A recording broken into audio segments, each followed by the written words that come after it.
తెలుగువారి ఆత్మీయ వారధి.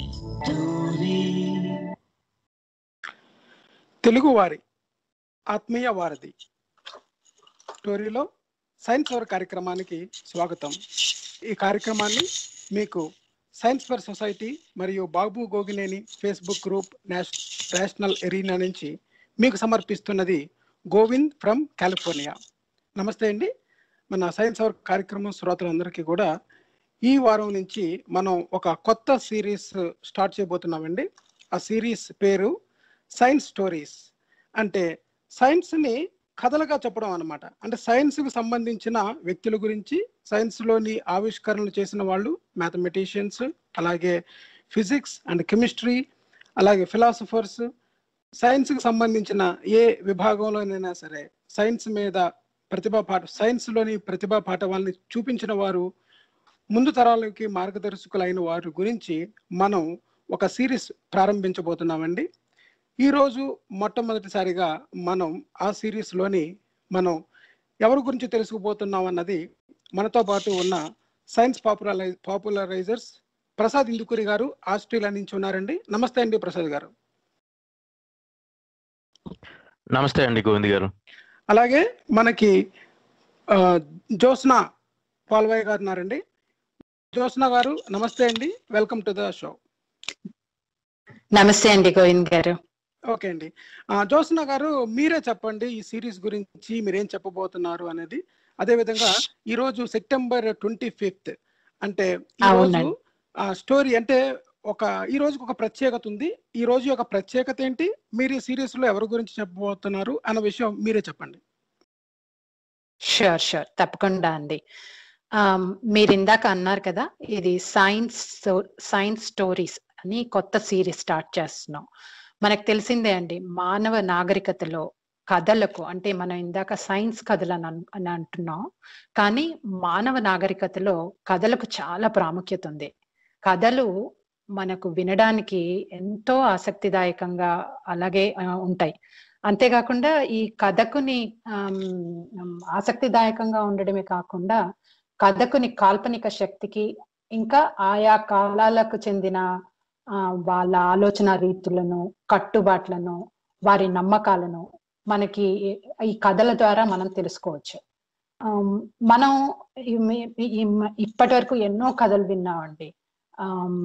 రామాయణం, మహాభారతం, అలాగే పేదరాశి పెద్దమ్మ కథలు, కాశీ మజిలీ కథలు, బేతాళ కథలు, పంచతంత్ర కథలు, ఇలా ఎన్నో కథలు విన్నాం. అయితే ఈ విశ్వంలోని అద్భుతాలను ఆవిష్కరించడంలో మనిషి పాత్ర ఎంత ఉంది, ఆ మనిషి ఎదుర్కొన్న సంఘర్షణలు ఏంటి, వాళ్ళు చేసిన త్యాగాలు, మనకు వాళ్ళ పరిశోధనల ద్వారా వాళ్ళు మనకు పంచిన వైజ్ఞానిక సంస్కృతికి సంబంధించిన కథలను కూడా తెలుసుకోవాలి కదండి. ఎన్నో పౌరాణికాలు, ఇతిహాసాలు అవన్నీ చదివాం, మనం వింటున్నాం, చూస్తున్నాం.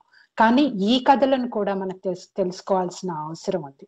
అందుకే మనం ఈ సైన్స్ కథల ప్రయత్నం అనేది మొదలు పెట్టామండి గోవింద్ గారు. ఇకపోతే ఒక విషయం యాడ్ చేస్తాను. మీరు చెప్పినట్టు, అంటే మీరు చాలా కథలు చెప్పారు. ఆ కథలను కేటగిరీ కనుక చేసినట్లయితే, ఒకటేమో ఫిక్షనల్ స్టోరీస్, రెండేమో నాన్ ఫిక్షన్ అన్నమాట. సో మనం చెప్పబోయే సైన్స్ కథలన్నీ కూడా non fiction. True, very true.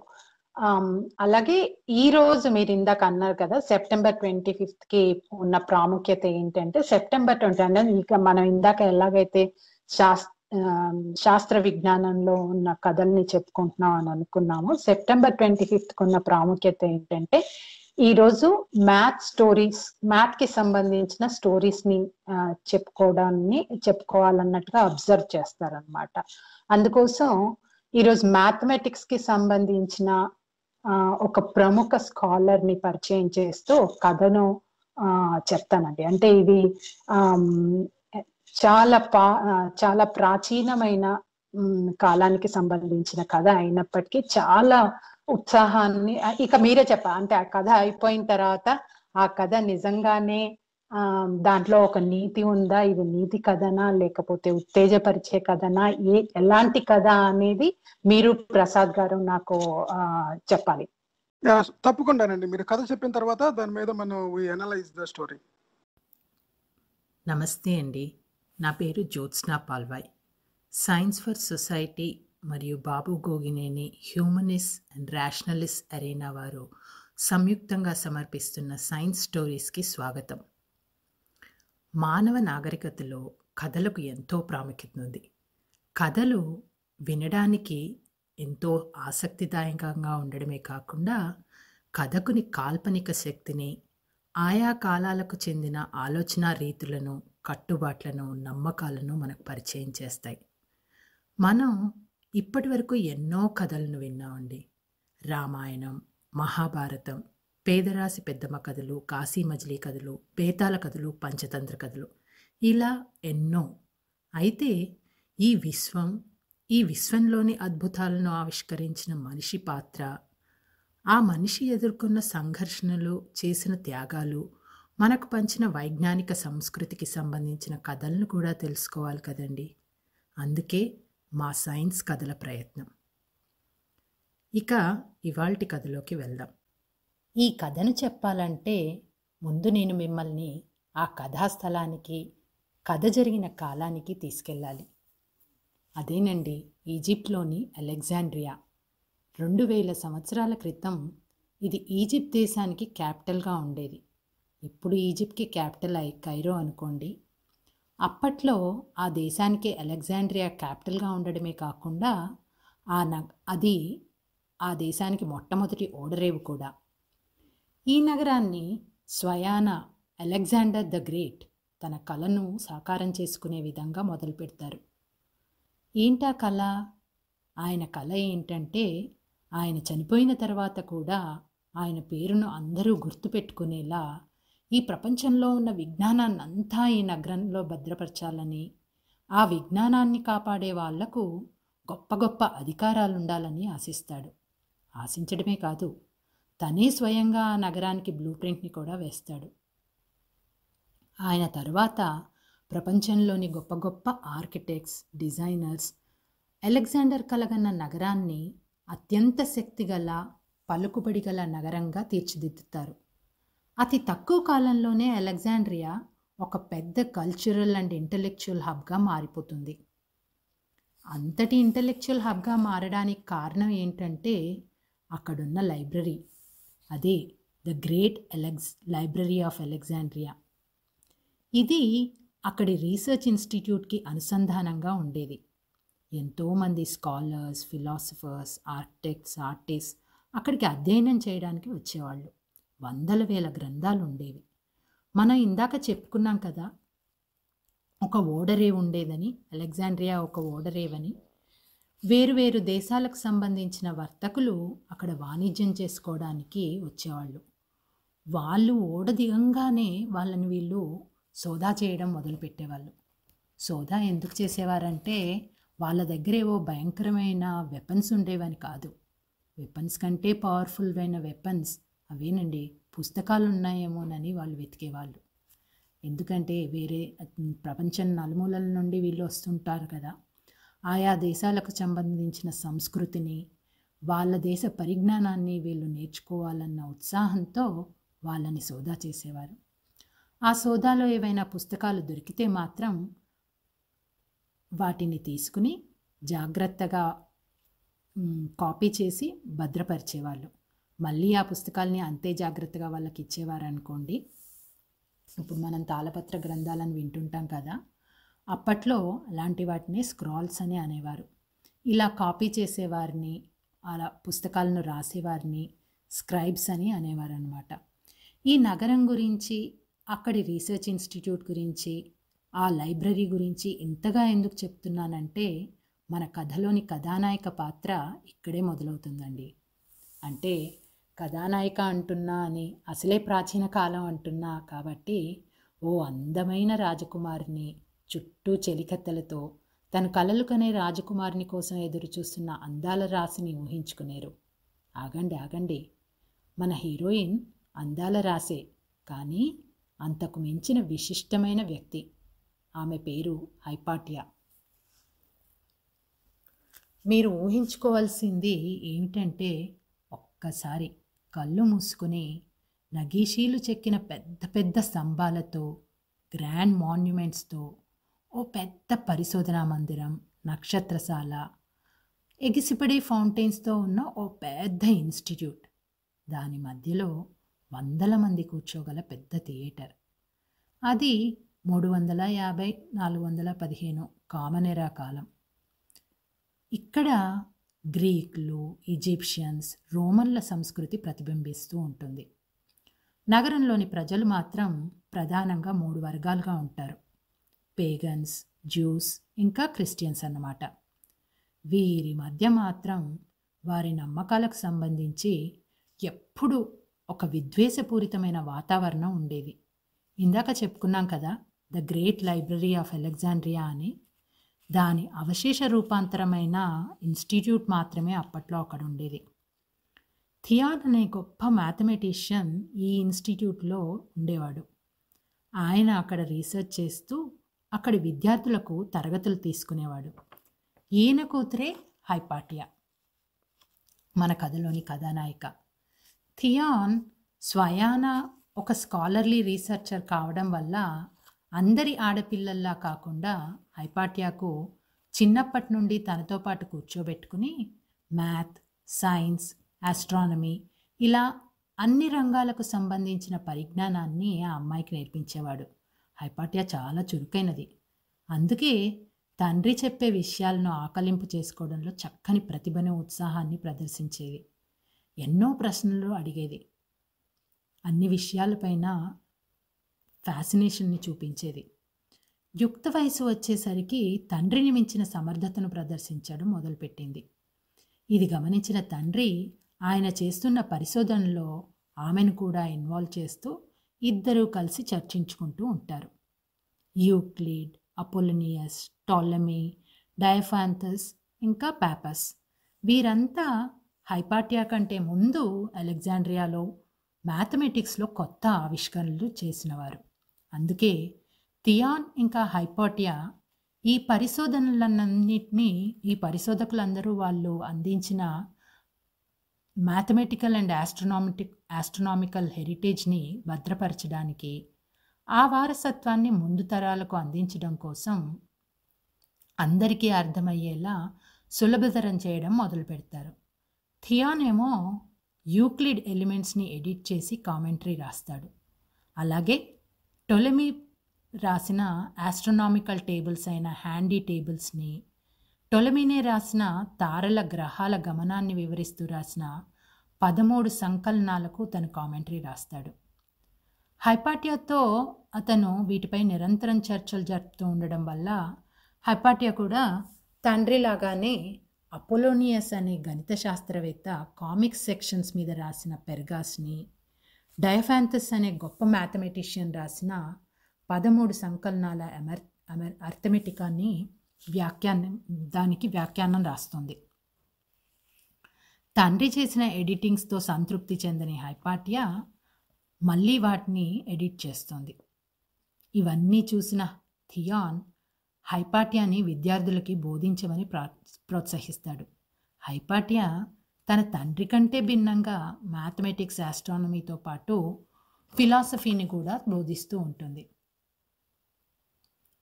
Male scholars వేసుకునే ట్రైబన్ని వేసుకుని తరగతుల్లోనే కాకుండా సామాన్యులకు కూడా నగరంలోని ప్రధాన వీధుల్లో ప్లేటో, అరిస్టాటిల్, పొలటానిస్, ఇంకా పైథాగరస్ వీళ్ళ తత్వశాస్త్రాన్ని సమన్వయపరుస్తూ నియోప్లేటనిజంని బోధించేది. ఆమెలోని ప్రతిభకు, ఆమె చెప్పే పద్ధతికి విద్యార్థులతో పాటు సామాన్యులు కూడా ముగ్ధులయ్యేవారు. దేశ విదేశాల నుండి స్కాలర్స్ ఆమెను సంప్రదించేవారు. ఆమె వీరందరి మన్ననలను, అభిమానాన్ని, గౌరవాన్ని చూరగొంటుంది. ఆ నగర ప్రిఫెక్ట్ అంటే అధ్యక్షుడు ఒరెస్టస్ కూడా ఆ నగర పాలనకు సంబంధించిన విషయంలో హైపాటియాను సంప్రదిస్తూ ఆమె సలహాలను తీసుకుంటూ ఉంటాడు. ఒరెస్టస్ ఆమె చెప్పే లెక్చరర్స్కి కూడా వస్తూ ఉంటాడు. హైపాటియాకు ఒరెస్టస్తో పాటు సినేషియస్ అనే క్రిస్టియన్ శిష్యుడు కూడా ఉంటాడు. ఒరెస్టస్, హైపాటియా, ఈ సినేషియస్ వీళ్ళు ముగ్గురు మంచి స్నేహితులవుతారు. హైపాటియా తరగతిలో పేగన్స్, జ్యూస్తో పాటు చాలామంది క్రిస్టియన్స్ కూడా ఉంటారు. భిన్న సంస్కృతులు, నమ్మకాలు ఉన్న వీరందరి మధ్య అక్కడి హెల్దీ ఎన్విరాన్మెంట్లో ఒక స్కాలర్లీ డిబేట్ నడిచే వాతావరణాన్ని హైపాటియా ప్రోత్సహిస్తుంది. గొడవలు పడకుండా సామరస్యంగా ఉండాలని చెప్తుంది. ఈ ఇన్స్టిట్యూట్లో వాతావరణం ఇలా ఉంటే బయట మాత్రం ఒక కాంప్లికేటెడ్ రిలీజియస్ పొలిటికల్ స్ట్రైఫ్తో అల్లకల్లోలంగా ఉంటుంటుంది. పేగన్స్కి క్రిస్టియన్కి మధ్య వైరం రోజు రోజుకి పెరుగుతూ ఉంటుంది. ఆ నగరానికి థియోఫిలియస్ అనే బిషప్ ఉంటాడు. ఈయన ఏం చేస్తాడంటే పేగన్స్ ఆరాధించే గ్రేకో ఈజిప్షియన్ సింబల్ అయిన సెరాపిస్ ఉన్న సెరేపియంని ధ్వంసం చేస్తాడు. థియోఫిలస్కి ఇందాక మనం చెప్పుకున్నాం కదా, హైపాటియాకి సినేషియస్ అనే మిత్రుడు ఉంటాడని. ఈ సినేషియస్ థియోఫిలస్కి కూడా మంచి మిత్రుడు. సినేషియస్కి హైపాటియాకి మధ్య ఉన్న మిత్రుత్వం తెలిసిన థియోఫిలస్ పేగన్స్ పట్ల ఎంత నిర్దయగా ఉన్నా హైపాటియా జోలికి మాత్రం వెళ్ళడు. అయితే ఆ తర్వాత కొన్ని సంవత్సరాల్లో థియోఫిలస్ ఇంకా సినేషియస్ ఇద్దరూ చనిపోతారు. థియోఫిలస్ ఆ నగరానికి బిషప్గా ఉంటాడని చెప్పాను కదా, మరి ఇప్పుడు ఆయన చనిపోయాడు కదా. ఆయన చనిపోయాడు కాబట్టి బిషప్గా ఎవరుండాలన్న దాని మీద థియోఫిలస్ అల్లుడైన సిరిల్కి, మత గురువుల్లో థియోఫిలస్ తర్వాత స్థానంలో ఉన్న టిమోతీకి పెద్ద గొడవ జరుగుతుంది. టిమోతీకేమో జూసు పేగన్స్ సపోర్ట్ చేస్తూ ఉంటారు. వీరందరి మధ్య 3 రోజులు భయంకరమైన యుద్ధ వాతావరణం నెలకొంటుంది. ఇలా తన గవర్నెన్స్లో తలదూర్చి పాలనలో అల్లర్లు సృష్టించడం మన ఒరేస్టస్కి అస్సలు నచ్చదు. దానితో ఒరేస్టస్కి సిరిల్కి మధ్య వైరం పెరిగి గొడవ జరుగుతుంది. ఒరేస్టస్ ఆల్మోస్ట్ చనిపోయేంత వరకు వస్తాడు. చాలా గాయాలయ్యి ఇబ్బంది పడతాడు. మరోవైపు రోజు రోజుకి హైపాటియా పరపతి పెరుగుతుండడంతో ఆమెను తనకు ఒక థ్రెట్గా భావించిన సిరిల్ హైపాటియానే అసలు ఒరెస్టస్ను రెచ్చగొడుతుందని, అసలు తమ మత ఉపదేశాల ప్రకారం స్త్రీలు మోడెస్ట్గా వస్త్రధారణ చేసుకోవాలని, పాలనలో తలదూర్చకూడదని అంటాడు. ఇలా వీరి మధ్య వైరం పెరగడం, నగర పాలనలో పట్టుపై ఉన్న సంఘర్షణ క్రిస్టియన్స్కి జూస్కి మధ్య పోరాటానికి దారితీస్తుంది. జూస్ ఒక క్రిస్టియన్ గుంపుని ఊచకోతకొస్తారు ఇదే టైంలో. దానితో అసలే కోపంగా ఉన్న సిరిల్ జూస్ ప్రార్థనా మందిరాలను, వారు ఆరాధించే విగ్రహాలను, వాళ్ళ ఇళ్లను, ఆస్తులను అన్నీ కొల్లగొడతాడు. పాలనపై పట్టుసడలిన ఒరెస్టస్ ఏం చేయాలో తోచక ఆ దేశ రాజైన థియోడియస్కు నివేదించుకుంటాడు. థియోడియస్ పేగన్స్కి జూస్కి అనుకూలంగా ఏమీ చేయకపోవడంతో సిరిల్ ఇంకా రెచ్చిపోతాడు. ఆ టైంలో ఒకరోజు తన రథంలో ఇంటికి వెళ్తున్న హైపాటియాను సిరిల్కి సంబంధించిన పెరబాలని మాంక్స్ అనే గుంపు ఒకటి హైపాటియాను రథం నుండి తోసేసి ఆ వీధుల గుండా ఈడ్చుకుంటూ వాళ్ళ చర్చికి తీసుకువెళ్ళి ఆమెను నిర్దాక్షిణ్యంగా వివస్త్రను చేసి ఆమె శరీరాన్ని అతి కిరాతకంగా నరికి తగలబెడతారు. మ్యాథమెటిక్స్, ఆస్ట్రానమీ, ఫిలాసఫీ రంగాల్లో తలమానికంగా ఉన్న హైపాటియాను కుట్రపూరితంగా తుదముట్టిస్తారు. తరువాతి కాలంలో హైపాటియా రీజనింగ్కి, స్కాలర్లీ ఇంటలెక్ట్కి, చరిస్మాటిక్ టీచింగ్కి సింబల్గా గుర్తు చేసుకుంటూ వస్తున్నారు. అదండి హైపాటియా కథ.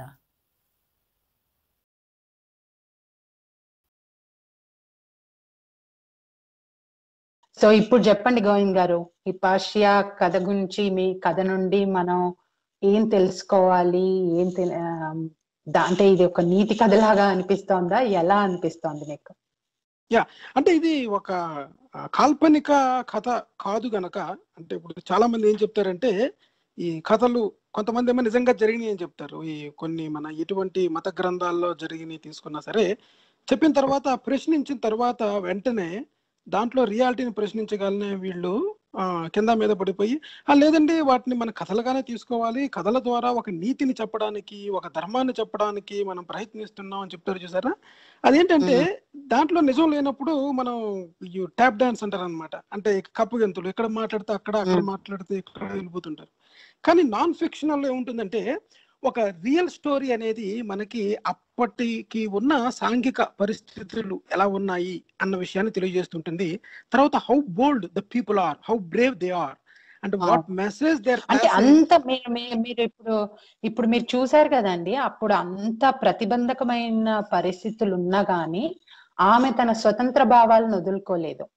అవును, కరెక్ట్. అంటే they stand for their whatever their believe అని కాదు, వాళ్ళు నమ్మిన ఈ సిద్ధాంతం ఏదైతే ఉందో అది మన కళ్ళెదురుగా కనిపిస్తున్న ఈ నిజం ఏదైతే ఉందో, ప్రూఫ్స్ అంటే అన్డెనయబుల్ ట్రూత్స్ అంటారు చూసారా, అటువంటి నిజాలు మన కళ్ళ ముందు ఉన్నప్పుడు ఊరికనే ప్రాణాల కోసం భయపడి, అంటే వాళ్ళే మాట అంటే మనకి ముందు తరాల వాళ్ళకి వాళ్ళ భావజాలాన్ని అందించడంలో సక్సెస్ అయిన పీపుల్. అందుకే ఆమె కన్సిడర్ యాజ్ ఏ మన 21st సెంచరీలోని అంటే 20th సెంచరీ దగ్గర నుంచి ఆమె ఒక ఐకానిక్ పర్సన్ అనమాట. ఏంటి, ఒక ఫెమినిజానికి కానీ, రెబల్ లేడీస్ కానీ, ఫ్రీడమ్ ఆఫ్ స్పీచ్ కానీ, ఉమెన్ యొక్క రైట్స్ ని చెప్పడానికి కూడా ఈమె she was the first female mathematician. So ఆమె నాట్ ఓన్లీ మ్యాథమెటిషియన్, ఫిలాసఫర్. చెప్పండి. తను ఇందాక మనం అనుకున్నాం కదా, అంటే చాలా నేను ఈమె గురించి చదువుతున్నప్పుడు కొందరు ఏమంటారంటే ఆమె రాసిన పుస్తకాలు ఏవి మనకు అందుబాటులో, ఆమె అసలు నిజంగానే రాసిందా, ఆమె ఏమైనా తన ఓన్ వర్క్స్ ఏమైనా ఉన్నాయా అన్నట్టుగా మాట్లాడతారు. కానీ అంత ఇన్ఫ్లుయెన్షియల్ ఫిగర్ గా ఉన్న ఆమె అంటే కొన్ని ఆధారాలు ఉన్నాయి. తను అపోలినియస్ అనే గణిత శాస్త్రవేత్త రాసిన పెర్గాస్, అలాగే డయోఫాంతస్ రాసిన అరిథమెటిక్ అంటే అప్పటి అడ్వాన్స్ నంబర్ థియరీ ఏదైతే ఉందో వీటన్నిటినీ కూడా ఎడిట్ చేసినట్లు ఆధారాలు ఉన్నాయి. అంటే వేరే వాళ్ళ వర్క్స్ మీద కామెంట్ చేయడము, ఎడిట్ చేయడము ఇవి మనకు ప్రస్ఫుటమైన ఆధారాలు ఉన్నప్పటికీ ఆమె సొంతంగా ఏమీ రాయలేదు అనడానికి కూడా లేదు, కొట్టిపడేయడానికి కూడా లేదు. ఎందుకంటే అంత ప్రతిభావంతురాలుగా ఉన్నామే, అంత స్కాలర్లీ పర్సన్ ప్లస్ ఆమె ఇచ్చిన స్పీచెస్ ని చూసుకున్నా, ఆమె ద్వారా ఇన్ఫ్లుయెన్స్ అయిన పీపుల్ ని చూసుకున్నా సరే అటువంటి వాళ్ళు తప్పనిసరిగా రాసే ఉంటారు. తర్వాత ఏంటంటే ఆమె గురించి థర్డ్ పార్టీ వాళ్ళు, అంటే అప్పటి ఉన్న సమకాలీకులు తర్వాత గ్రంథాల్లో ఆమెను ప్రస్తావించడం కానీ, తర్వాత ఆమె గురించి పెయింటింగ్ వేయడం కానీ, ఆమెను ఎంత దారుణంగా చంపారని వేయడం కానీ, ఒక వనిత అంటే ఒక ఆడవాళ్ళని ఎవరినైనా సరే, మహిళని ఎవరన్నా ఒక మతంలో ఉన్న వాళ్ళు అంత క్రూరంగా చంపారు అంటే దానికి కారణం ఏమై ఉంటుందంటే ఆమె ఇచ్చే స్పీచెస్ ఏవైతే ఉన్నాయో అవి వాళ్ళ రిలీజియన్ కి ప్రతిబంధకంగా కనిపించినప్పుడు ఒకళ్ళ మీద చాలా విపరీతమైన కోపాగ్ని, ఎంత క్రోధంతో ఉంటారంటే ఈ గుంపు వెళ్ళి ఆమె మీద అటాక్ చేస్తారు. ఆమె అటాక్ చేసి ఆమెను తీసుకుని వెళ్ళి ఒక చర్చ్ లో తీసుకుని వెళ్ళి చంపుతారు అనమాట. ఎంత ఘోరంగా చంపుతారు అన్న విషయాన్ని మనం సెన్సర్ చేద్దాం, మనకు అంత డీటెయిల్స్ అవసరం లేదు. చాలా ఘోరంగా. ఆమె మాట్లాడింది ఏంటండి, అప్పుడున్నది భూకేంద్ర సిద్ధాంతం. కానీ ఈమె చేస్తున్న ఎక్స్పెరిమెంట్స్ ద్వారా ఆమెకి ఎందుకో తను అనుకుంటుందన్నమాట, ఇలాగే ఎందుకు ఉండాలి, తను నిజంగా భూమి చుట్టూ సూర్యుడు తిరుగుతున్నాడా, లేకపోతే సూర్యుని చుట్టూ భూమి తిరుగుతున్నాడని ఎందుకు ప్రశ్నించుకోకూడదు? ఆ ప్రశ్నించుకోవడమే కాకుండా ఆమె ఒక నౌక మీదకి వెళ్ళి ఒక ఎక్స్పెరిమెంట్ చేస్తుంది. సో ఈ ఎక్స్పెరిమెంటల్ మెథడ్ ఏదైతే ఉందో, అంటే మనం ఇప్పుడు సైంటిఫిక్ మెథడ్ అని అనుకుంటున్నాం కదా, ఆ సైంటిఫిక్ మెథడ్ అనేది తను అప్పటి నుండి తను ఫాలో అయింది. దాన్ని ఆమె లెగసీ లాగా స్టూడెంట్స్ కి చెప్తుండడం, ఇది ఎక్కడికి దారి తీస్తుందో, వాళ్ళ రిలీజియస్ బుక్స్ ఏవైతే ఉన్నాయో వాటిని వ్యతిరేకిస్తారేమో అన్న భయంతో, ఈమె ప్రభావం పెరిగిపోతుందేమో అన్న భయంతో ఆమెని లేకుండా చేస్తే, ఆమె ఆరాధించే అంటే పేగన్స్ ఆరాధించే ఈ లైబ్రరీనే మొత్తం లేకుండా చేస్తే ఈ ఇబ్బంది ఉండదు కదా. అన్నదే ఇదితో వాళ్ళు చేసిన పని అన్నమాట, దాష్టికం అన్నారు.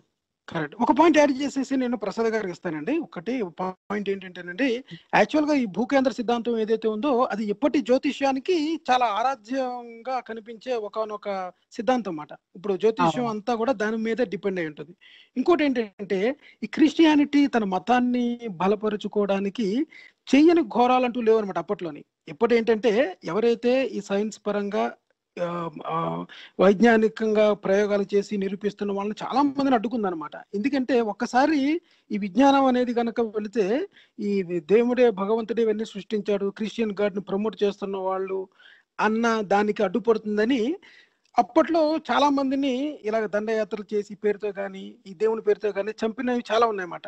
ఇప్పటికీ వీళ్ళు ఏమంటారంటే, అంటే 1500 years వరకు ఇప్పటికీ భూకేంద్ర సిద్ధాంతం ఏదైతే ఉందో ఆమెను అప్పుడు చంపేసినప్పటికీ ఆమె తర్వాత 1500 సంవత్సరాల వరకు కూడా అదే కంటిన్యూ అయిందంటే ఇలాంటి ఆలోచనని చంపేశారు మొత్తానికి. అవును. ఇప్పటికి ఏమంటారంటే ఈ క్రిస్టియానిటీ అనేది ప్రపంచానికి సైన్స్ ని అందించిందని చెప్తారనమాట. కానీ అది ఫర్దర్ డెవలప్మెంట్, అది క్రిస్టియన్ మతానికి ఆపాదించకూడదు. సైన్స్ చేసే డెవలప్మెంట్స్ అన్ని కూడా సైన్స్ కేటగిరీలోకి వెళ్తాయో తప్ప మనం అనుకున్నట్టుగా ఒక మతానికి వెళ్ళమన్నమాట. అసలు మతం ముందు అపోజ్ చేసింది. ఇంకా తప్పని పరిస్థితుల్లోని మతాన్ని నమ్మిన సైంటిస్టులు ఎవరైతే ఉన్నారో ఆ కంట్రీస్ లో జరుగుతున్న ఈ డెవలప్మెంట్స్, ఈ వైజ్ఞానిక ఆవిష్కరణలు ఏవైతే ఉన్నాయో అవి తీసుకునే వెళ్ళి వాళ్ళకి అంటగట్టుకోవడం అనేది అది ఒక ఏమంటారంటే డబుల్ స్టాండర్డ్ ని సూచిస్తుంది అనమాట. సో ఓకేనండి. ప్రసాద్ గారు మీరు చెప్పండి, ఈ స్టోరీ విన్నారు కదా, మీరేమి పాయింట్ యాడ్ చేయదలుచుకున్నారు, అసలు మీకేమి అర్థమైంది ఈ స్టోరీ విన్న తర్వాత? బాగుందండి. అంటే స్టోరీ అంటే ముందు భయపడ్డాను. మరి మనం జనరల్ గా సైన్స్ లో కొద్దిగా సీరియస్ గా ఇన్ఫర్మేటివ్ గా ఉంటాయి స్టోరీ అంటున్నారు ఏంటని, కానీ ఇది ఒక మంచి ఇన్స్పైరింగ్ స్టోరీ. నేను ఆవిడ చెప్పిన తర్వాత, ఈ సిరీస్ అనౌన్స్ చేసిన తర్వాత ఐ స్టార్టెడ్, నాకు ఎక్కడో దీని గురించి కొద్దిగా చదివినట్టు అనిపించింది అని చెప్పి మా ఇంట్లో మా పాపది బుక్ ఉందన్నమాట ఒకటి, good night stories for rebel girls అని. ఒక 100 ఇన్స్పిరేషనల్ స్టోరీస్ ఉన్న ఒక పిక్టోరియల్ బుక్ అనమాట. ఒక్కొక్క పేజీలో ఒక వైపు స్టోరీ, ఇంకో వైపు ఒక బొమ్మతోటి వస్తుంది. యా, సో ఇందులో చూడటమే కాకుండా ఈ అఘోర అనేది మూవీ వచ్చినట్టుంది, అది ఒకటి, కొన్ని వెబ్ వీడియోస్ అండ్ కొంత ఆన్లైన్ ఇన్ఫర్మేషన్ చూస్తుంటే ఇంతకు ముందు ఎప్పుడు ఇది అంతగా చదివినట్టుగా, ఎప్పుడో ఒకసారి పేరు విన్నట్టుగానే గుర్తుంది కానీ అంతగా చదివినట్టుగా నాకైతే గుర్తులేదు. బట్ ఏదైనా కానీ చాలా ఇన్స్పిరేషనల్ స్టోరీ. అంటే ఇది అరౌండ్ 2300 సంవత్సరాల క్రితము అలెగ్జాండ్రియా దగ్గర మొదలైంది. దాదాపు 400 AD వరకు, అంటే దాదాపు ఒక 700 సంవత్సరాల లో గ్రీకుల దగ్గర నుంచి మొదలు పెట్టి రోమన్ల దాకా వస్తుందన్నమాట. అంటే ఇప్పుడు ఎవరైతే అలెగ్జాండర్ ప్రపంచాన్ని జయించాలన్న ఆశతో బయలుదేరాడు అనుకున్నా, అతని కళ అని మీరు చెప్పిన ఇది, అంటే అది ఇనీషియల్ గా అతని ఉద్దేశం కాకపోయినా అతను towards end of the life or తర్వాత వచ్చేటప్పటికి అతను అనుకున్నది ఏంటి అంటే ఒక విజ్ఞాన భాండాగారాన్ని క్రియేట్ చేయాలని. అంటే ఎన్ని చోట్ల నుంచి వీలైతే అంత చోట్ల నుంచి ప్రపంచంలో ఎక్కడైతే అయితే రాతప్రతులు ఉన్నాయో అన్నిటికీ ఒక కాపీ అన్నది ఉంచాలి, పెద్ద లైబ్రరీ మేనేజ్ చేయాలి అన్నది ఆయన కలగింద ఉంటే, ఆయన తర్వాత వచ్చిన టోలమీ I ఆయన సక్సెసర్, ఆయన అలెగ్జాండర్ ప్లాన్ ని ఇంప్లిమెంట్ చేస్తూ ఒక లైబ్రరీని అలాగే ఒక మ్యూజియం ని క్రియేట్ చేసి హీ స్టార్ట్స్ కలెక్టింగ్, అంటే ఈ ఈజిప్టియన్ అండ్ గ్రీక్ స్క్రాల్స్, అంటే అప్పట్లో పుస్తకాలు అని మనం అనలేము ఎందుకంటే వాళ్ళు ఈ పెపైరస్ అది యూజ్ చేసి ఈజిప్టియన్ లో మొదలైన ఈ స్క్రోల్స్, అంటే ఒక రకమైన ప్లాంట్ ఎక్స్ట్రాక్ట్ మీద రాసి దాన్ని చుట్టల కింద చుట్టడం అన్నది మనకి తాళపత్ర గ్రంథాలు అలాగా మనం ఈజిప్టియన్స్ దగ్గర నుంచి చూస్తే అది, అందుకే పేపర్ అన్నది కూడా మనకి వర్డ్ అక్కడి నుంచి వచ్చింది, పెపైరస్ అన్నది. అంటే అది ప్రసాద్ గారు అంటే అది అప్పట్లో ఐప్యాడ్ అయి ఉంటది. సో సో ఇది యాక్చువల్ గా మీరు మ్యాప్ లో చూస్తే గనక అలెగ్జాండ్రియా అన్నది మధ్యధరా సముద్రానికి, అంటే ఇటు యూరోప్ కి ఆఫ్రికాకి ఈ ఈ వెస్టర్న్ ఏషియాకి మధ్యలో ఉంటుంది. అంటే గ్రీసు, ఇటలీ, టర్కీ ఇవన్నీ ప్రదేశాలకి మధ్యలో ఉండే ఈ లాక్ అయిపోయిన సముద్రంలో ఉన్నది, దానికి అరేబియా సైడ్ ఉన్న ఒక నేవల్ ఇది అన్నమాట, పట్టణం అనుకోవచ్చు. పట్టణం అంటారు. ఐవోనియా అంటే అదేనా? ఐవోనియా అంటే ఆ ప్రాంతాలన్నీ కూడా అప్పుడు మనం ఈ అప్పుడు ఏథెన్స్, ఈ అలెగ్జాండ్రియా, ఈ గ్రీక్ సంబంధించిన ఈజిప్ట్ ఇవన్నీ కూడా అక్కడ కమ్యూనికేషన్ వ్యాపారాలు అన్ని అక్కడే జరిగాయి అనమాట ఎక్కువగా. అవునవును. యా. సో ఇక్కడ వాళ్ళు అంటే ఈ పట్టణం కూడా ఏంటంటే చాలా పెద్ద నావికా పట్టణం అది. అంటే చాలా చాలా వర్తకం అది జరుగుతూ ఉండగా చాలా మంది వచ్చిపోతూ ఉంటారు. సో టోలెమీ ఏం చేస్తాడంటే లైబ్రరీ క్రియేట్ చేసి అన్ని కాపీస్ చేయిస్తున్నప్పుడు ఈ స్క్రైబ్స్ ద్వారా కాపీ చేయించి భద్రపరుస్తూ ఉండగా ఆయన తర్వాత అంటే ఇది జరిగి దాదాపు అలెగ్జాండర్ తర్వాత కాబట్టి అంటే 280 BC ఆ సమయంలో ఈ లైబ్రరీ ఎస్టాబ్లిష్ అయినట్టుగా మనకు తెలుస్తుంది. అంటే క్రీస్తు పూర్వం 280 సంవత్సరాలు అనుకోవాలి. అప్పుడు ఈ టోలెమీ 3 అన్న ఆయన ఆర్డర్ చేస్తారనమాట. ఈ షిప్ లో అక్కడ అలెగ్జాండ్రియాలో డాక్ అయిన ప్రతి షిప్ లో నుంచి కూడా అక్కడ వాళ్ళ దగ్గర ఉన్న బుక్స్ అన్ని తెచ్చి వాటి కాపీ చేయించి ఒరిజినల్ నుంచి రాతప్రతులు మళ్ళీ వాళ్ళకి తిరిగి ఇచ్చేసేవారు. సో ఈ బుక్ అలాగే వాళ్ళకి బుక్ హంటర్స్ ని హైర్ చేసుకోవటము, అలాగే గ్రంథాలయం బాగా పెద్దదయ్యింది. అంటే మనకి ఇప్పుడు చూస్తే గనక అప్పుడు అంటే ఒక సమయంలో ఏంటంటే చాలా ఎక్కువ ఇవి స్క్రోల్స్ కలెక్ట్ అయిన తర్వాత వాటిని మేనేజ్ చేయటము, అందులో ఏది ఎక్కడ ఉందో తెలుసుకోవటం కష్టమైనప్పుడు ఈ కాలిమాకస్ ఆఫ్ సెరైన్ అని అతను ఏం చేస్తాడంటే అతను ఒక కేటలాగ్ తయారు చేస్తాడు ఈ లైబ్రరీలో ఏది ఎక్కడ ఉన్నది అంటానికి. సో అది I think world's first catalogue అని మనకి ఇప్పుడు తెలుస్తుంది. సో ఇక్కడ అది వరల్డ్స్ ఫస్ట్ గూగుల్ అయి ఉంటుందండి.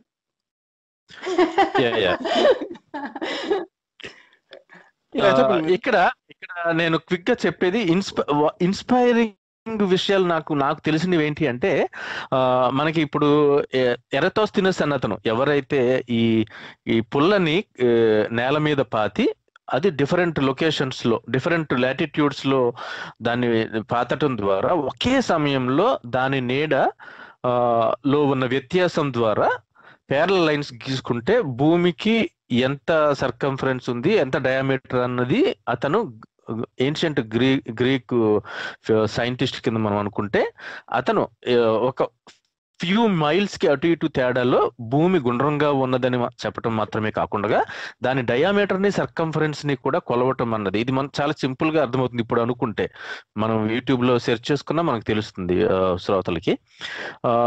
అది ఎలా చేశారనేది ఇప్పుడు మనకి ప్యారలల్ లైన్స్ వీటిని చూస్తే యాంగిల్ అన్నది ఎలా కట్ చేస్తుంది, అది దేనికి ఈక్వల్ అవుతుంది అన్నది దాన్ని బట్టి అర్థమవుతుంది అనమాట. కానీ అప్పట్లో అది చాలా కష్టం. సో ఈ ఇరస్తనస్ అన్నతన్ని ఈ సర్కంఫరెన్స్ డయామీటర్ భూమికి కనుక్కోవటంలో, అలాగే హెరన్ ఆఫ్ అలెగ్జాండ్రియా అన్నతను ప్రపంచంలో మొట్టమొదటి స్టీమ్ ఇంజిన్ ని కనుక్కోవటము, ఆ తర్వాత మళ్ళీ 1500 సంవత్సరాల తర్వాత ఇండస్ట్రియల్ రెవల్యూషన్ టైంలో మళ్ళీ దాన్ని రీఇన్వెంట్ చేసినట్టుగా మనకి తెలుస్తుంది. అంటే స్టీమ్ ఇంజిన్ అంటే ఇంజిన్ లాగానే కాదు, స్టీమ్ యూజ్ చేసి దాని ద్వారా శక్తిని ఎలాగ తెచ్చుకోవచ్చు అన్నది అతను కనిపెట్టినట్టుగా మనకు తెలుస్తుంది. అలాగే ఇప్పుడు మీరు మనకి పల్లెల్లో మొన్నటి వరకు లేట్ 80s వరకు కూడా, ఐ థింక్ లేట్ 90s వరకు కూడా నేను కూడా చూసిన అనుభవం ఉంది. మనకి చేలల్లో నీళ్ళని లోతు ప్రదేశం నుంచి ఎత్తైన ప్రదేశానికి కావాలంటే మనకి ఈ ఆర్కిమెడిస్ స్క్రూ అని ఒకటి ఉండేది, ఒక సిలిండర్ లాగా ఉండి దాన్ని ఒక మనిషి పట్టుకుని కూర్చొని తిప్పుతూ ఉంటే నీరు అన్నది అందులో స్క్రూ షేప్ లో ఉన్న గ్రూవ్స్ లోకి వాటర్ వెళ్ళి ఆ తిప్పే శక్తి ద్వారా పైకి వస్తుంది అనమాట. సో ఇది కూడా ఆర్కిమెడిస్ అన్నది ఈ అలెగ్జాండ్రియా పట్టణంలో అదే టైంలో కనుక్కున్నట్టుగా మనకు తెలుస్తుంది. అంటే ఈ విజ్ఞానాన్ని అన్ని చోట్ల నుంచి తీసుకుని వచ్చి ఒక చోట పెట్టి వాటిలో కంపేర్ చేసుకుంటూ క్రాస్ రిఫరెన్స్ చేసుకుంటూ వాటి గురించి డిస్కస్ చేస్తూ స్టడీ చేస్తూ డిబేట్ చేస్తూ వాటిని మళ్ళీ ఇంప్రూవ్ చేస్తూ వాటి మీద కమెంట్స్ చేస్తూ చేసుకోవటం అన్న కాన్సెప్ట్ ని మొట్టమొదటిసారిగా దానికి అవకాశం ఇచ్చిన లైబ్రరీగా మనము మనకి ఉన్న ఆధారాలు బట్టి చూస్తే గనక ది లైబ్రరీ ఆఫ్ అలెగ్జాండ్రియా అన్నది చాలా ఎక్కువ కంట్రిబ్యూట్ చేసినట్టుగా మనకి తెలుస్తుంది. అంటే మనకి ఇంతకు ముందు ఈ తక్షశిలలో కూడా చాలా చాలా ఎక్కువ ఇలాగా ఉండేవి అని తెలుస్తుంది. బట్ దానికి సంబంధించిన వేరు వేరు సమయంలో ఏం జరిగింది అన్నది పెద్దగా ఆధారాలు అయితే లేవు. కానీ మనకి అలెగ్జాండ్రియా గురించి చాలా మటుకు డాక్యుమెంటెడ్ ఉంది. అలాగే ఈ లైబ్రరీలో ఒక ఐ థింక్ అంటే మీరు నలంద విశ్వవిద్యాలయం గురించి చెప్తున్నారు మీరు? అదేనండి, నలంద తక్షశిలాలో. సో ఈ 48 BCEలో ఈ జూలియస్ సీజర్ అతను ఉన్న టైంలో ఈ సివిల్ వార్స్ వల్ల ఈ హార్బర్ ని కాల్ చేయటము, ఆ టైంలో పాసిబుల్ గా కొన్ని డిస్ట్రాయ్ అయిపోయి ఉండవచ్చు అని ఉంది. అలాగే ఈ లైబ్రరీ కూడా almost 1000 years in different forms లో ఎగ్జిస్టెన్స్ లో ఉన్నట్టుగా మనకి తెలుస్తుంది. ఎందుకంటే ఈ గ్రీకుల దగ్గర నుంచి ఈ అరౌండ్ 300-400 ADలో ఈ బ్యాబిలోనియన్లు ఈ రోమన్లు క్రిస్టియానిటీని అడాప్ట్ చేసుకోవటం స్టార్ట్ చేసినప్పటి వరకు ఈ గ్రీకుల నుంచి రోమన్లకి, తర్వాత క్రిస్టియన్స్ కి, తర్వాత ముస్లిమ్స్ చేతుల్లోకి వెళ్లే వరకు కూడా ఈ లైబ్రరీ డిఫరెంట్ హ్యాండ్స్ మారినట్టుగా మనకి తెలుస్తుంది. సో ఇది నేను చదివిన దాంట్లో నాకు అర్థమైంది. అంటే ఈ అలెగ్జాండ్రియా అన్న లైబ్రరీ ఎప్పుడు మొదలైంది, ఎవరు స్టార్ట్ చేశారు, ఏం చేశారు, అది ఎలా కంట్రిబ్యూట్ చేసింది అని చూస్తే చాలా ఇన్స్పైరింగ్ గా అనిపించింది నాకైతే అండి. ఇంకొకటి ఇది అప్పుడే కాకుండా తర్వాత ఇది ఇంతకు ముందు ఇంకో 2 points క్లోజ్ చేస్తారండి.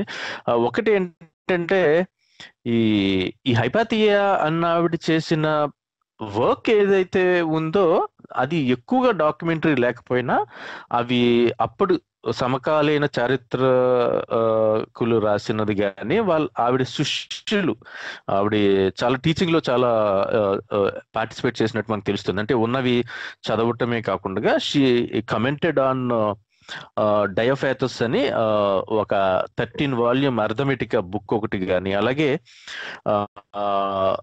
అట్లీస్ట్ ఆవిడ ఎడిట్ చేసినట్టుగా ఈ పాలమీ బుక్ 3 of పాలమీస్ అల్మెజెస్ట్ అని ఆ బుక్ ని ఆవిడ ఎడిట్ చేసినట్టుగా, అలాగే అంటే ఈ జియోసెంట్రిక్ మోడల్ ని, అంటే టోలమీ ఈ భూకేంద్ర సిద్ధాంతం, అంటే భూమి ఉంది, భూమి చుట్టూ ఇవన్నీ తిరుగుతున్నాయి అని చెప్పి ప్రతిపాదించిన సిద్ధాంతానికి సపోర్టివ్ గా ఉన్నట్టుగా ఉంటుంది అప్పటి వరకు. దానికి తగ్గట్టుగానే ఆవిడ ఒక ఆస్ట్రోలోబ్ అన్నది డివైడ్ చేసినట్టుగా మనకి తెలుస్తుంది. అంటే మన గ్రహగతులు అంటే మనకు ఉన్న సెలెస్టియల్ బాడీస్ ఎదురుకుండా కనపడేవి ఎప్పుడు ఆ సందర్భాన్ని బట్టి అది రోజు తేదీ కనుక్కోవటమో లేదా ఏ టైంకి అటు పొజిషన్స్ ఎలా ఉంటాయి అని తెలిపే ఒక డివైస్ ని ఆవిడ క్రియేట్ చేసినట్టుగా మనకి తెలుస్తుంది. అలాగే ప్లేన్ ఆస్ట్రోఫోబ్స్ అని, ఇది కాకుండా ఈ హైడ్రోమీటర్ అన్నది హైడ్రోమీటర్ ఇన్వెంట్ చేసినట్టుగా, వీటికి సంబంధించినవి density of specific gravity of fluids అంటారు అది. సో అండ్ ఇంకా కొన్ని డ్రాయింగ్స్ లో కానీ, అర్థమెటిక్స్ కానీ, అలాగే పారాబోల్స్ లో కానీ మనకి ఇప్పుడు ఈ ఇంతకు ముందు ఎపిసోడ్ లో మనం ఒకసారి చెప్పుకున్నాము స్పేస్ రాక్స్ దాంట్లో అనుకుంటా గోవింద్ గారు. సో ఈ కోనిక్ సెక్షన్స్, ఒక కోన్ ని కట్ చేస్తే సర్కిల్ ఏ యాంగిల్ లో చేస్తే సర్కిల్ వస్తుందా, అంటే యాక్సిస్ కి కోన్ యాక్సిస్ కి పెర్పెండిక్యులర్ గా కనుక కట్ చేస్తే సర్కిల్ వస్తుందని, ఇంక్లైన్ గా కట్ చేస్తే ఎలిప్స్ వస్తుందని, అదే విధంగా ఎలిప్స్ అని, అదే బేస్ ని టచ్ చేయి కనుక డయామీటర్ బేస్ ని టచ్ చేస్తే హైపర్బోలా వస్తుందని, అదే out side of the edge cut చేస్తే పారాబోలా వస్తుందని. Sorry, first parabola next hyperbola అన్నమాట. ఇలా వస్తుంది అన్నది ఎసెంట్రిసిటీ అయితే ఏదైతే అంటాం ఈ అన్నది మనకి ఎటుంది అన్న దాన్ని బట్టి. సో ఇవి అంటే ఇక్కడ నాకు చూసింది ఏంటంటే ఒక వ్యక్తి ఇర్రెస్పెక్టివ్ ఆఫ్ ద జెండర్ ఏదైనా తెలుసుకోవటం మీద ఆసక్తిగా పని చేస్తూ దానికి యాడ్ చేస్తూ రీజన్ అంటే ఆలోచించడం, అంటే యాక్చువల్ గా మనం ఇంకా ఎంత ఎక్కువ సైంటిఫిక్ ఇది జరిగిందంటాం కంటే ఆవిడ కొటేషన్ కి ఉన్నది ఒకటి నేను చదువుతానండి ఆఖరిగా. Reserve your right to think for even to think wrongly is better than not to think at all. Hypatia excellent, అది సరిపోతుంది. వండర్ఫుల్ అండి. అంటే మన టైం అయిపోయిందండి, మనం సైన్ ఆఫ్ సో చేయాలి. ఏంటంటే Correct గా మనం ఏదైనా time నువ్వు వచ్చాం. ఆలోచించి తప్పైనా పర్వాలేదు, ఏదైనా ఆలోచించడం అయితే చేయండి, ఏది ఆలోచించకుండా ఉండొద్దు, ఏమి రీజన్ చేయకుండా ఉండొద్దు ఇంకొక అన్నట్టు. పాయింట్ యాడ్ చేస్తాను. ఆలోచించడంతో పాటు ఇతరులు చెప్పిన ఆలోచనని మనం ప్రశ్నించడం కూడా నేర్చుకోవాలి. సో ప్రశ్నించడం అనేది కూడా చేయాలి. ఏ ఆలోచన అయినా సరే ప్రశ్నించాలి. ఈ రెండు విషయాల్ని చెప్పి మనం ఈ ఎపిసోడ్ ని ఇక్కడతో ముగిద్దామండి. మళ్ళీ వచ్చే వారం ఇంకొక సైన్స్ స్టోరీకి చెప్పడానికి మళ్ళీ మనకి జ్యోత్స్న గారు వస్తారు. మనం ఈ సిరీస్ ని కంటిన్యూ చేస్తాము. అదేవిధంగా ప్రసాద్ గారు, మేము సైన్స్ కి సంబంధించిన న్యూస్ టాపిక్ కూడా ఉంటుందంటే నెక్స్ట్ వీక్ నుంచి. సో అప్పటి వరకు సెలవండి. Thank you very much. Bye అండి. థ్యాంక్ యూ అండి. Thank you Jyotsna garu. Thank you Govind garu. Thank you అండి. Thank you. Bye bye.